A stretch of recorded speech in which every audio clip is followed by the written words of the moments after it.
Round 18 of the 2025 AFL season is coming up this weekend. We've got a preview of all 9 matches. Hopefully, we can find you all 9 winners. So sit back, enjoy.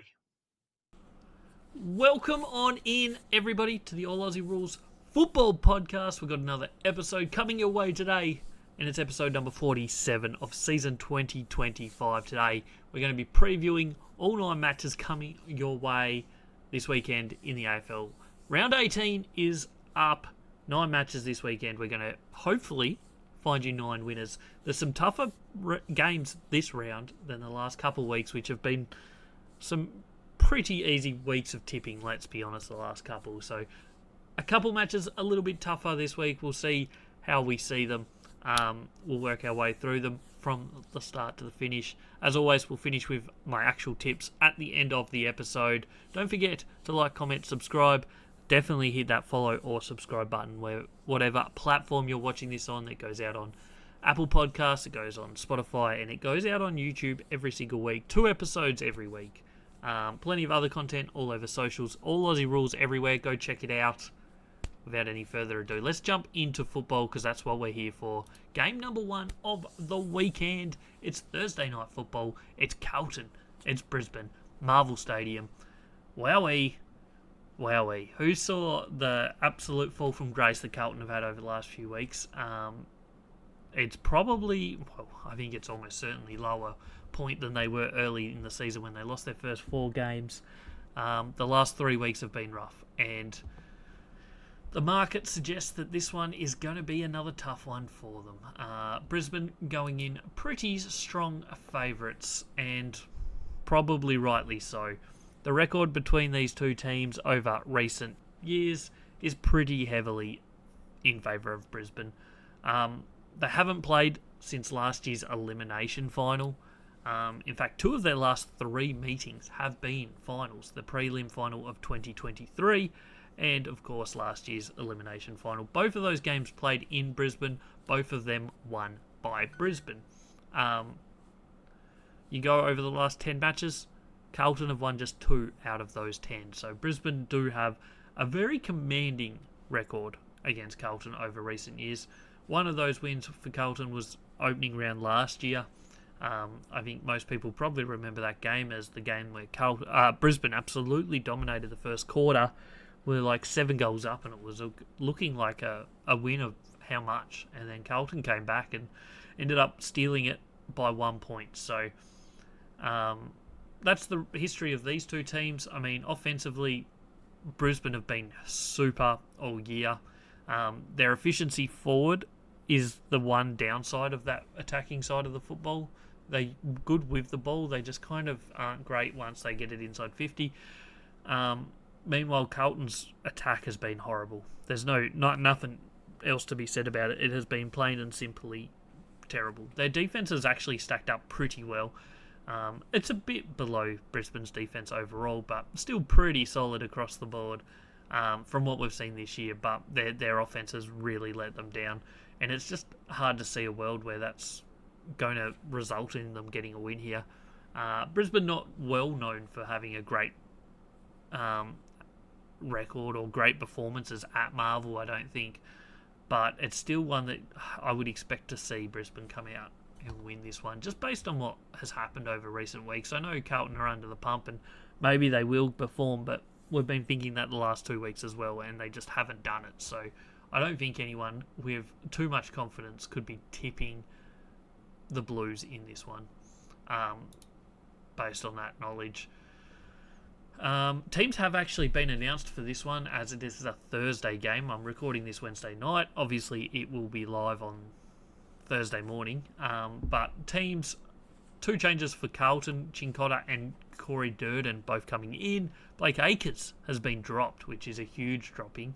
He hasn't been as good this year as he was certainly last year. So, they've dropped him. Francis Evans also out. And then for the Brisbane Lions, the Big O is back. Oscar McInerney, but they're playing 2 rucks. Sam Day goes out, so Darcy Fort stays in. Interesting lineup. But the Big O, that is a big inclusion for the Lions. Heading towards the business end of the season. Obviously, Brisbane's second on the ladder. They're flying. 11 wins, 1 draw, 4 losses. Carlton, on the other side of the fence, 12th on the ladder, 6 wins, 10 losses. They've lost their last 3 after they came out of the bye with a good little run, beat Essendon and West Coast. They then had 2 opportunities after that to play against other teams not in the top 8, and they failed. There's no two ways about it. They lost to Kangaroos and they lost to Port Adelaide, and then last week they lost to Collingwood. So they've lost their last 3. Their season is spiralling pretty quickly at the moment. On the other side of the fence, Brisbane flying 3 wins out of their last 5. Obviously, they had the bye only 2 weeks ago, so they came out of the bye last week, beating Port Adelaide.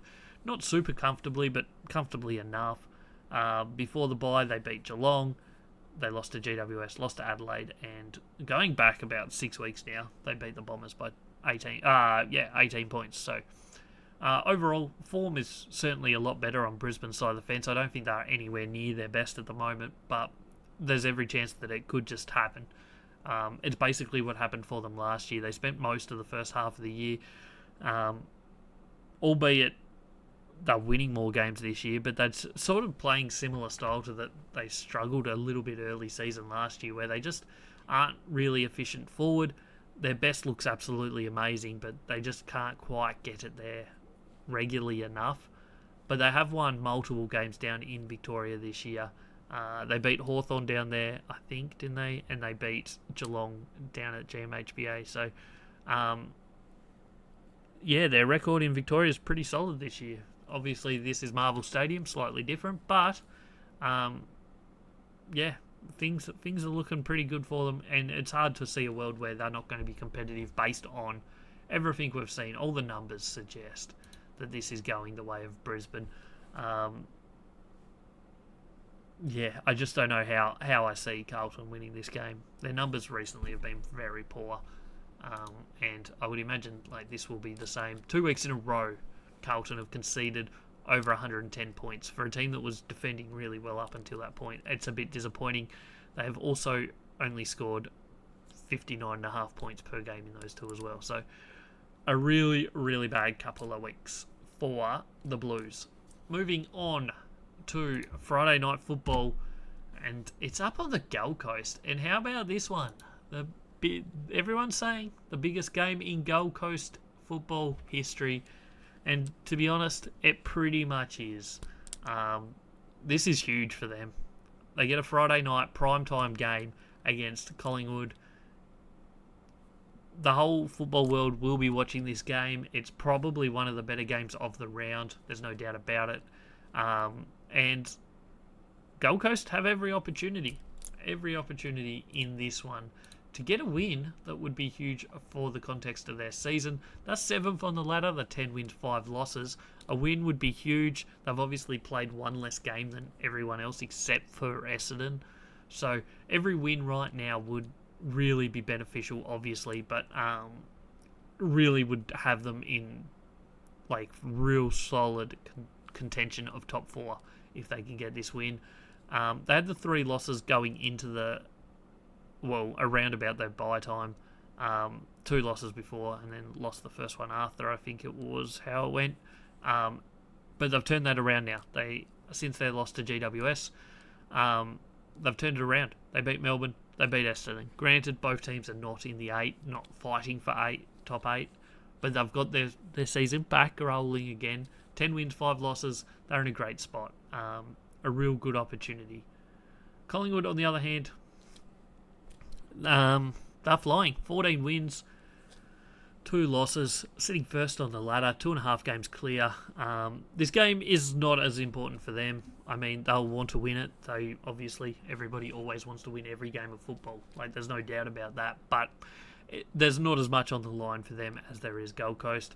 Granted, they haven't played anyone in the top 8 in the last 4 matches. Their last 4 games have been Melbourne, St Kilda, West Coast, Carlton. So this is their first hit out since 30th of May against a team that's actually in contention. Obviously, they passed that last one with flying colours, beat Hawthorn by 51 points. I genuinely believe Gold Coast will probably win this game. It means a lot to them. They've got to stand up. They can't just fall away towards the end of this season again. That would be heartbreaking for them. So I think they win this one, and I think this will be a cracker. If we look at some other things in this game that are important, history says Collingwood have the better record, 8-2 over the last 10. However, last year they met in round 16, so pretty similar time of the year, up on the Gold Coast again, and Gold Coast won it by 11 points. Gold Coast were winning that one all day long. Collingwood hit the front midway through the last quarter, but Gold Coast finished strong, won by 11 points. Before that, it was 3 in a row to Collingwood. Before 2021, Gold Coast won 1, and then 5 in a row before that for Collingwood. So certainly the record suggests Collingwood. You look at the numbers across the year, attacking-wise, Collingwood are slightly better. Defensive-wise, Collingwood are number 1, so clearly they're better in that side of things as well. Most things on paper suggest Collingwood probably, but the fact that it's on the Gold Coast, the Suns have a lot to play for. I think they get it done, in all honesty. It's not a game that means as much for Collingwood. Obviously, all their individual players are playing for a lot. They're playing for a spot in a team that's very competitive this season. But we'll see. We'll see how it plays out. A big couple weeks coming up for the Suns, there's no doubt. So that's how we see this one. Where do the Suns win it? They play contested football. They get clearances. They're Collingwood's 2 weakest points of their game, contested football and clearances. Granted, Carlton's best asset is their contested football and clearances, and Collingwood took care of that last week. But Gold Coast play a different sort of game compared to that. It's more of a high-tempo, fast, up and down, which Collingwood won't allow, I don't think. Collingwood like to slow the game down. You look at their game against Carlton last week. The first quarter was pretty close, and that's because it was going end-to-end, high turnover game. Collingwood stamped that out after quarter time, and the game just went one direction because that's how Collingwood want to play. They want to slow it down. They don't want you going full throttle at them, and they also don't want to be going full throttle at you unless they've got the right opportunity. So I don't think Collingwood will allow the Gold Coast Suns to play their normal style of football. So we'll see how that stacks up and how Gold Coast handle that, because they will have to play, I think, differently than they normally do. If they manage to play that fast game of football, it's lights out. Gold Coast win this by 5 goals. Next up, we're heading to Saturday afternoon, Marvel Stadium, Western Bulldogs versus the Adelaide Crows. Another massive game, 6th on the ladder versus 3rd on the ladder. Both teams got a lot to play for here. Obviously, Bulldogs' home game, a chance for them to try and get towards this top 4 of the ladder. And meanwhile, Adelaide, they're currently in the top 4, and a chance for them to stay in the top 4 after this weekend. Bulldogs will go in favourites. It's at their home ground. Obviously, they're going to be favourites. Their offence has been outstanding this year, but the thing that's probably been best for them is the fact that their defence has really stepped up as well to be one of the better defences, certainly in the top 5 or 6 in the competition overall for the year. Adelaide attack well. Their defence is also stepping up. Early season, they maybe conceded a little bit too much. I think they've really stamped that out, and they're starting to look very, very good. Can they do it at Marvel Stadium?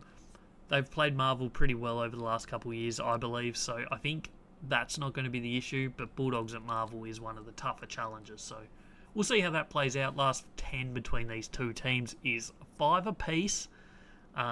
If we're looking at the differences in game style, I don't think it's going to be interesting because both teams have that really good key forward lineup. Obviously, Adelaide have the 3-pronged key forwards. Bulldogs play mainly the 2 big ones in Norton and Darcy. The Bulldogs' midfield's really good. Adelaide's midfield's pretty solid. And then, the backlines are probably like the back 6. I don't know. Both. It's probably very similar lineups across the park for both teams, in all honesty, in a lot of ways. We'll see how that plays out on the weekend, obviously, but it's a matchup that I think is probably 2 very similar teams, both fighting for the same sort of spots in the top four. And, I mean, that's tantalising to watch. It's probably... It's maybe very close to game of the round.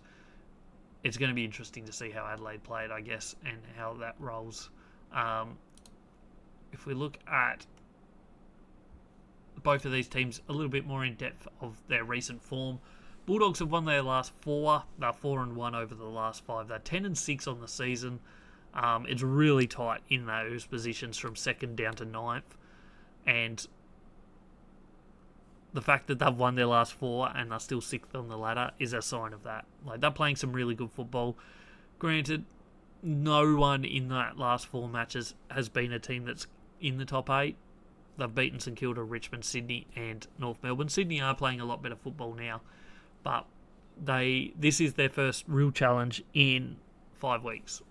5-6 weeks. June 5th they played against Hawthorn and lost that one. So this is a really big opportunity for the Bulldogs to stamp themselves as a definite top 8 team and also keep their chances of top 4 alive. If they want to play top 4 football this year, they cannot be dropping this sort of game. I know it's against Adelaide, who are also a very competitive team.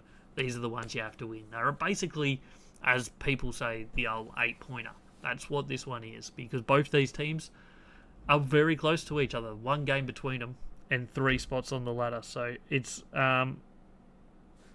huge. Adelaide on the other side of the fence, 4-1 over the last 5 weeks as well, so same, but they've only won their last 2. They lost to Hawthorn 3 weeks ago. Conversely, though, they have beaten a top 8 team in the last 5 weeks. They beat Brisbane on June 6. Obviously lost to Hawthorn, but last 2 weeks has been Melbourne and Richmond that they've beaten. So, overall, it suggests a good game on paper, and let's hope that that's how it plays out. Bulldogs will start favourites, probably rightly so as well. I'm hopeful that this is a good game though. Saturday afternoon, early start, 1:20 p.m. kickoff, Eastern time, Australian. So maybe get in front of a TV nice and early on Saturday and watch this one, because that's a cracker. But not only that, it's followed by the other good game of Saturday. GWS Geelong, NG Stadium, huge game. 8th on the ladder versus 4th on the ladder. Funnily enough, at the moment, it's looking like Geelong are going to be favourites in this one. Make of that what you will. I don't know how to take it, to be honest. I think GWS probably win this one, but we'll see. History between these two teams, 6-4 in favour of the Giants. They did meet earlier this season down at the Cattery, and it was a cracking game, that one. It ended up being 105 to 101. The Giants won it, which was huge. The previous couple times, the Giants also won close games, 1 by 4, 1 by 7 points. Before that, the Cats won a couple in a row. Before that, it was Giants 3 in a row. So 6 out of the last 8 have gone the way of the Giants. So they have a pretty good record against Geelong. The Giants game has been evolving, I guess, from high disposal to less high disposal. They still rely on that transition play a lot. They don't do well in clearances. They don't do great in contested football. That's not be all and end all of football. Collingwood are also not great in those areas. But that doesn't always matter, because Collingwood is making use of it either way. So I don't see that as detrimental to the season and to the Giants' chances.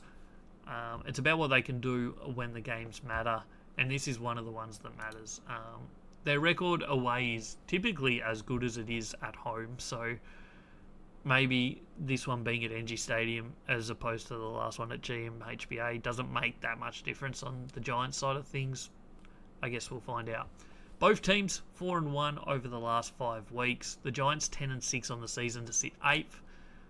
The Cats are only 1 win ahead of them, 11-5, sitting 4th on the ladder. So that's how tight it is. That's how important this win is. The Cats win this one, they go 2 games clear of the Giants. The Giants win this one, they're level. So it is a massive, massive ramifications. Both teams 4-1 over the last 5 weeks. The Giants 1 loss in that period to Port Adelaide. They have beaten multiple top teams in Brisbane and Gold Coast in that time. So their form's pretty solid. The Cats on the other side of the fence, they've only lost the 1 game in the last 5 as well. That was Brisbane a couple of weeks ago, right before their bye down at the Cattery. They lost by 41 points when they kicked absolutely horribly in front of goal. Other than that, their form's pretty solid. They've only played one other top 8 team in that period, and that was Gold Coast, who they beat reasonably comfortably. They have absolutely smacked Essendon and Richmond recently, though, so their form is going pretty solid as well. You look across the board where this game's going to be won and lost, and in all honesty, GWS's defence this year has not lived up to how good they are. They've got some absolute talent back there in the defensive side of it.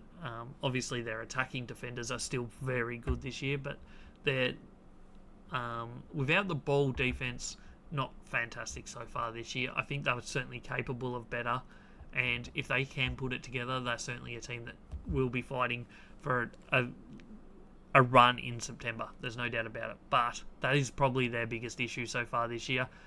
Cats, no major weaknesses. It's just maybe a consistency thing that's stopping them from being top 2 team at the moment. They're certainly, their best is capable. This is the team I predicted to win the premiership at the start of the year. And to be honest, probably still have them as one of the top 2, maybe 3 teams in genuine premiership chance this year. It's just those occasional games where they just drop. Like the Brisbane one, there was the St Kilda one earlier this year. There was at least one more that I can't think of off the top of my head, where they're just dropping them that maybe they should be winning. And I feel like that is a major thing for them this season so far.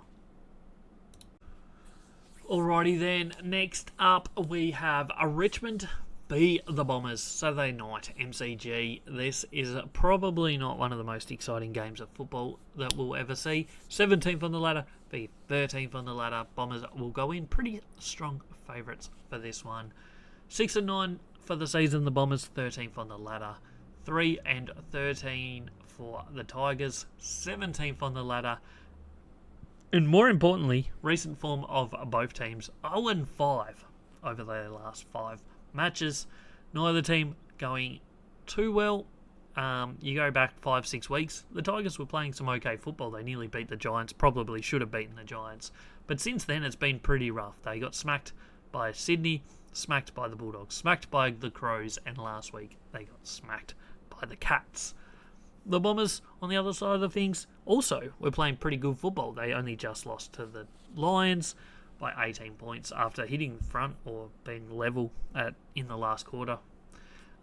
Same thing, same story the next week against Carlton. Started poorly, came back, only lost by 8 points. Then they got smacked, absolutely belted by the Cats. Pretty comfortably beaten by the Dockers. And last week, a 4th quarter fade out where the Suns always kind of looked like they were going to at some point run away with it, and they did in the final quarter. So both teams not playing fantastic football, but you'd have to think, just based on what we've seen so far this year, that the Bombers will be too strong for the Tigers. Are we confident in that? Probably not. Record, last 3 have gone the way of the Bombers. Before that, it was all Tigers. They'd won 7 in a row, dating back to pre-2018. 3 in a row for the Dons. It's not fantastic. They obviously met earlier this year. The Bombers won it, 23 points. Not the best game of all time, but they won it. They only met once last year. The Bombers won by 12 points. Once again, not the most fantastic game. And then 2023, they met once as well, and the Bombers won that one by a point. So they're getting the job done. Not convincingly, though, and I imagine that's probably how this game will shape up as well. Offensively, both teams struggle quite a bit. Bombers, not as bad as Richmond. Defense, similar story. The defense of the Bombers is actually rating better than their offense so far this year. Make of that what you will. I think overall, Bombers will probably win it out of the middle. They'll probably win the contested football. if they look after it and they make use of their chances, I don't see a world where they don't win this one. Most stats across the board are much better for the Bombers, which is what we expect. They're even though they've copped a lot of injuries, they've still played some pretty solid football throughout the year. Zach Merritt back in the middle last week. Hopefully they do that again. Keep him in the middle because he is absolutely an absolute gun when he is playing inside mid. So please, Brad Scott, play Zach Merritt in the middle. Moving on from that game, because I don't think there's too much else to be said about it, is the other Saturday night game, which is definitely the better one on paper. It's Fremantle Hawthorn, Optus Stadium, 9th on the ladder v 5th on the ladder, and this game has huge ramifications on finals prospects, certainly for one of the teams. Obviously, it's not a super late start over in Perth, 6:10 local time, so 8:10 Eastern time. Optus Stadium, Fremantle Hawthorn. What more to say about it? It's going to start pretty much level peggings in the markets at the moment. Fremantle slightly ahead, but not by much. The records of both teams, it's only one game between them, 10-6 for the Dockers, 9th on the ladder, 11-5 for the Hawks, 5th on the ladder. Just like we said for the previous couple, well, not the previous couple games, but a couple earlier, 8-point game. Freo win this, they'll level with Hawthorn, probably sitting 7th, 8th, somewhere around there. They lose this, they're going to be 2 games behind Hawthorn and potentially 2 games out of the 8, which would be huge, depending on other results. This is a massive game for them. It's a home game. It's a game against our top team. They need to win this. The crazy thing is, Fremantle had won 6 in a row up until last week. They were flying 6 in a row, then they lost 2 to the Swans.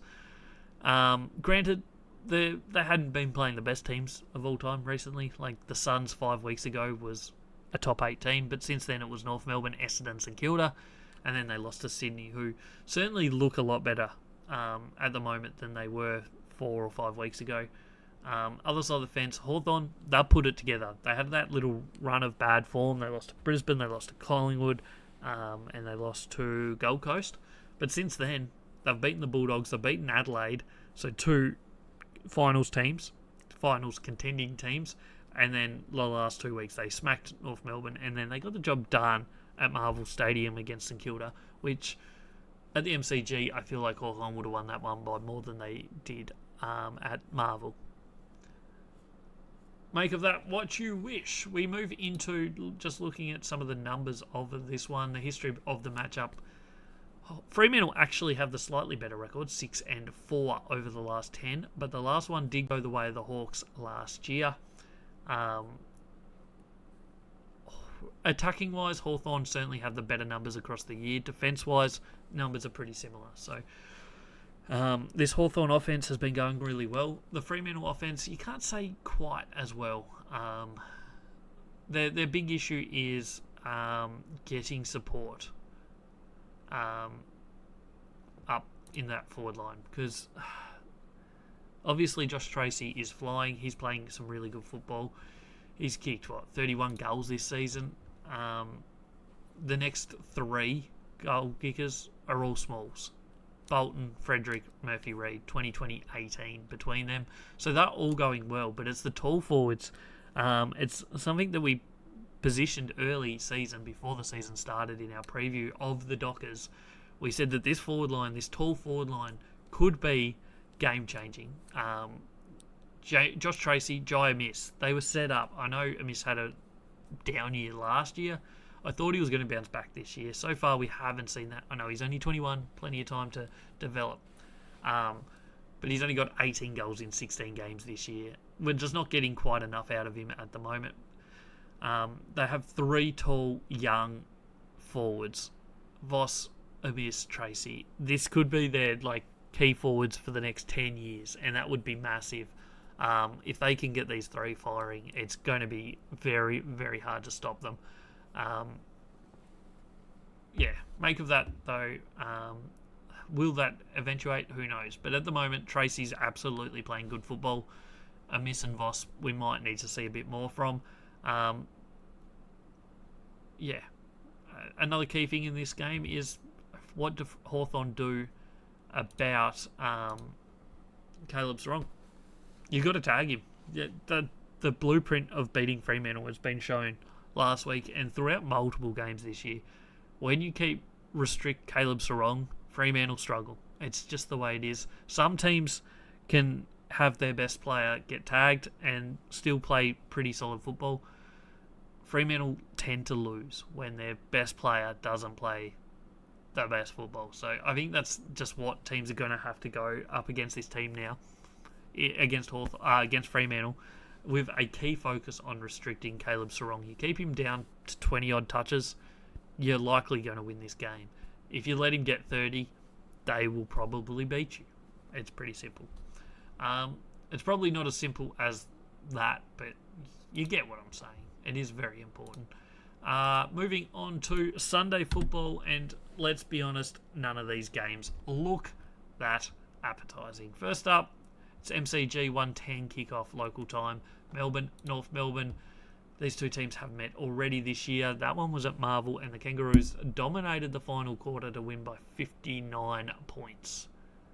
Things haven't been so great for North Melbourne since then. Their recent form has been okay-ish. Melbourne have had a very up and down season. They lost their first 6, they then all 5, something like that. Then they won a few in a row, then they lost a few in a row. They're now 5-11. They've lost their last 5. Their season is pretty much done. They're 14th on the ladder. But if the Kangaroos win this, they will actually jump above Melbourne, which would be crazy to think. Their recent form, they've beaten West Coast and Carlton in the last 5 games. Unfortunately for them, their last 2 have been quite poor. They got smacked by Hawthorn 2 weeks ago. Last week, they showed some good signs, certainly in that first quarter, but in the end, the Bulldogs just overran them. I think they're certainly playing better football than what we've seen from Melbourne across the last few weeks. However, Melbourne were an improved effort against Adelaide at the Adelaide Oval last weekend, so I'm not writing them off. It's at the MCG, which North Melbourne typically play worse at. I think Melbourne certainly play MCG better than they play Marvel, so a lot of things suggest to me that Melbourne probably win this. They're heavy favourites, way too strong of favourites right now. I'm just looking at the market, and that's ridiculous that they're that short. I think they should be favourite. I do not think they should be as short as they are. So take that how you like, but that's crazy odds in my eyes. History of this matchup: Melbourne do dominate it. They're 7-3, over the last 10, and won 6 of the last 7, with the only one that they lost, the one earlier this year. Offensively, Melbourne's team is certainly better than North Melbourne across the year. Defensively, the same can be said. Melbourne's defense actually stacks up against the good teams. It rates as one of the better ones. Like, it's well above par. Not well above par, but certainly above par across the competition. So that's good numbers defensively. It's been their offense and their consistency that just has let them down. Just lapses in games that just cost them, I think. Whereas North Melbourne, defensively, they're getting torn to shreds. In my opinion, that is a huge issue for them. Offensively, they're not spectacular by any stretch of the imagination, but they can get absolutely torn to shreds. The good teams absolutely smack them. I don't think Melbourne have the attacking power to do that to North Melbourne, which is probably a good thing and a thing that increases North's chances here. But like last week, 134 by the Bulldogs. The week before, 150 by Hawthorn. They've conceded some big scores, and I don't think this one will be one of those ones. This will probably be a pretty dour, low-scoring game, unless North score well, because I think North are capable of scoring well. Nick Larkey's obviously kicking a lot of goals lately. Paul Curtis has been good this year. Serha pops up for a couple here and there. So I think North Melbourne are more likely to kick a winning score. Doesn't mean I think they're more likely to win the game, though. Moving on to the next game, which is across the road it's a few roads actually, but Marvel Stadium, St Kilda, Sydney, potentially the best of the three games coming up on Sunday. 15th on the ladder versus 10th on the ladder. Sydney have to win this if they want any chance of playing finals. I don't think they have much chance, but if they keep winning games, you just never know. They're going to be favourites in this for whatever reason. Their form is slightly better than St Kilda. St Kilda are 5-11 on the season, 15th. Lost their last 4. That's their big issue. Sydney, on the other hand, are 7-9, so a couple wins ahead of St Kilda, and that's because of their last 4 weeks. They've won 3 of their last 4, with that one loss being a 9-point loss to the Bulldogs. So not a bad loss, that one. Granted, the 3 teams that they've won against, Richmond, Port Adelaide, both lowly ranked teams, but the other one against Fremantle was pretty solid. So maybe that loss to Adelaide at home 5-6 weeks ago was the wake-up call for Sydney. They have got players back. Goulden is absolutely flying. He's come in, hasn't missed a beat. That guy is an absolute jet. Based on that, this is Sydney's chance. They win this, maybe, just maybe, their season is still alive. Hypothetically, people are suggesting it's going to be minimum 13 wins to play finals this year, depending on results, but it might almost be 14.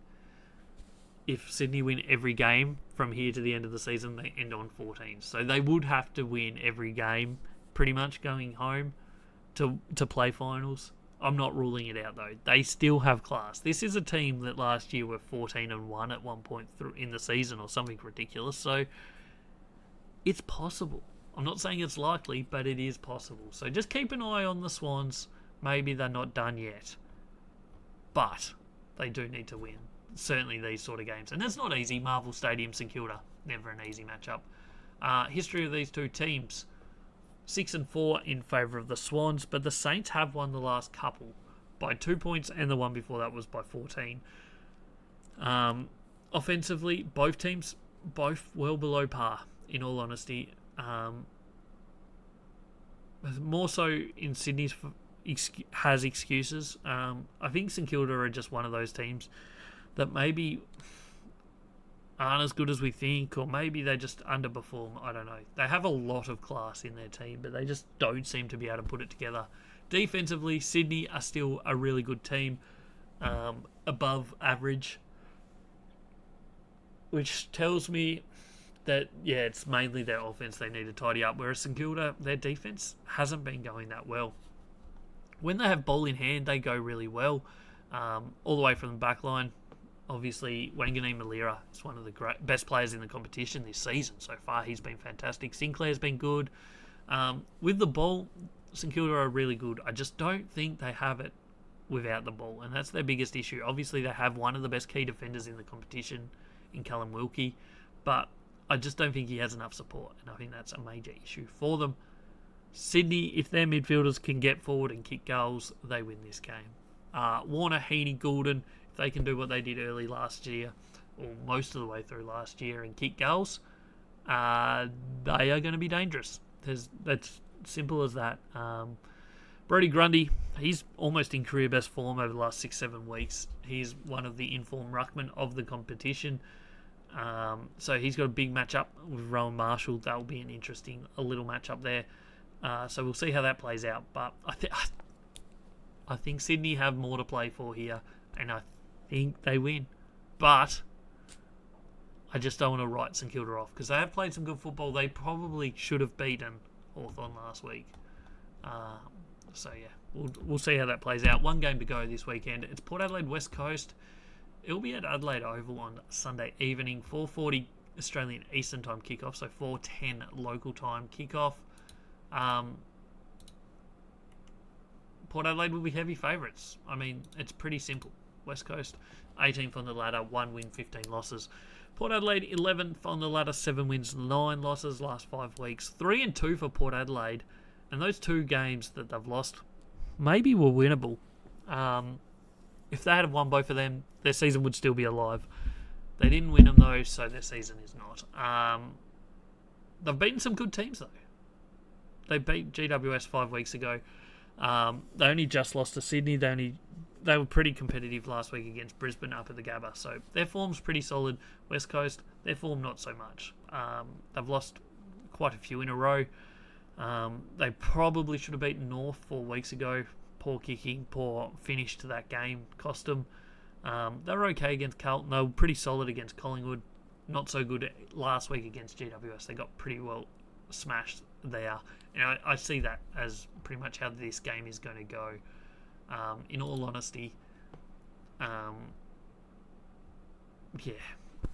like Port Adelaide's numbers offensively and defensively so far this year are pretty poor. They're nowhere near as poor as West Coast. This game in Adelaide, it's just hard to see a way that West Coast win it. 6-4 in favour of Port Adelaide over the last 10. Pretty much every single stat category that is important, Port Adelaide do win. The one thing West Coast might win is maybe tackle count, and that might be about it. So I just don't see a world where West Coast can score enough in this game to be competitive and beat Port Adelaide. That pretty much sums it up. I don't have too much to say about this game because it's just a dead rubber at the end of the week. I know Port Adelaide can make finals if they win every game from here on out, but what we've seen from them has not deserved a final spot. They would have to turn it around. And I know I said Sydney have that chance. I see Sydney as the more consistent team and a team that could win that amount of games in a row. I just don't see this Port Adelaide team right now doing that. Could be wrong, could be proven wrong. I doubt I will be, though. So yeah, that's pretty much everything we have to say for that game. I just don't have anything else. It should be just one-way traffic, I would imagine. Port Adelaide tend to smack teams like this. They love a little flat track bully game. And I would imagine that's what we'll see here. Moving into our tips for the weekend. We start Thursday night, sorry. Always Thursday night. Brisbane, I've gone by 26 points over Carlton. They should be too strong. I've tipped Gold Coast in the first of the upsets. I don't think it should be an upset, but on the market at the moment it would be. By 7 points over Collingwood, top of the ladder. Collingwood, massive game. Make sure you watch that one. Bulldogs in a tight one over Adelaide at Marvel Stadium by 11 points. GWS at home over the Cats. Another one that I've gone home team but outsider. I think that'll be a cracking game. Essendon should be too strong for Richmond. I've got them by 27 points. I think Richmond will be competitive, but just won't have the class to finish that game off. Fremantle by 5 points over Hawks. That will be a cracker. Massive game. Fremantle have a lot to play for. I think they get the job done. We move to Sunday games. Melbourne by 15 points over North Melbourne. St Kilda by 12 points over Sydney in what would be a huge game because that would effectively end Sydney's season.